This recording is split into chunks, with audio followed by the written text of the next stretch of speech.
Well, if we said it before, we will say it again. Anytime you hear Jake and Elwood Blues blaring throughout Wrigleyville, that usually means it's a good thing. And it was a great thing today because the Cubs, well, they played the role of the bucket of water, and they threw it right in the face of those Boston Red Sox after rattling off 10 straight victories. Yeah, they came into the friendly confines, and they found out the hard way why the Cubs are one of the best in all of Major League Baseball. 4-1, the Cubs, they prevail, and they're now 19 games above 500 alongside Ryan Sweeney. Cole right here at your service on Cubs Postgame Live. And for the Cubs to have that little rest, recuperation, get over after the All-Star break, and then come back home and then treat these fans to a quality victory, that's what they were looking for. Well, there was no lag after the All-Star break for the Chicago Cubs. You come out here and get the 4-1 victory today. Everybody was cooking on all cylinders. Colin Ray threw a great game. The offense, Seiya Suzuki going out there in the first inning with the 3-run homer.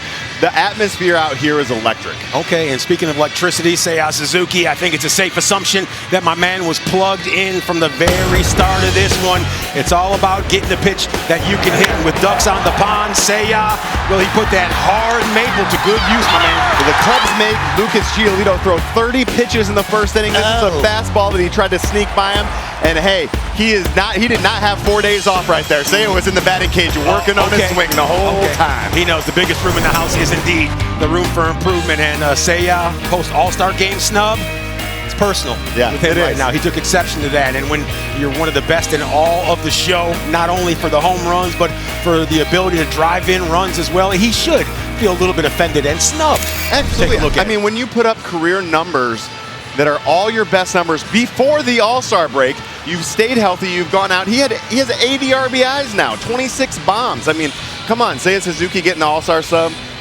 Let's go. Yeah, just another day at the office. And speaking of another day, we saw Colin Ray. He kept this train on the tracks, went out there and kept the squad in great position to win a ball game. Yeah, not your prototypical Colin Ray start today. Did only give up 1 run, but had 4 walks. He was out there throwing strikes. So we know that he goes out there and he tries to get ahead with that first pitch strike almost 70% of the time. So he was out there. He was very effective. The defense helped him. We saw that PCA play, the Shaw play. He went out there and really located his fastball. But it was that sweeper today, that sweeper and that changeup. We know that he has that 7-pitch mix, but he mixed it up nicely. When he got the walks, he came back, he battled back, and always relied on that good old-fashioned number 1, that fastball up, 94, 95, up in the zone. He's been dialed in. Absolutely. We saw the complete group effort from Seiya Suzuki to Ian Happ.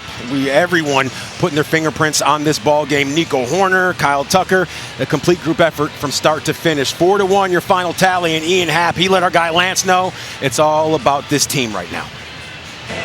Joined now by Ian Happ, huge win. How important was it for you guys to come out of the break and put up a W against the team coming off a 10-game win streak? Yeah, I think just a really solid performance. Like, C-Ray did a great job, and the guys at the top putting up 3 runs early and letting us kind of have a little bit of breathing room. That was huge. Bullpen shut it down, and just kind of the defense all around, all aspects. Colin Ray now sub-2 ERA in his last 4 outings. How important has it been for him to step up in the absence of guys like Jamison Tyone? Yeah, I think just the whole way. When he stepped into that starting role, he's been so consistent for us, giving us innings, giving us a chance to win every time out. So, he's stringing together a bunch of good starts, and he's a competitor.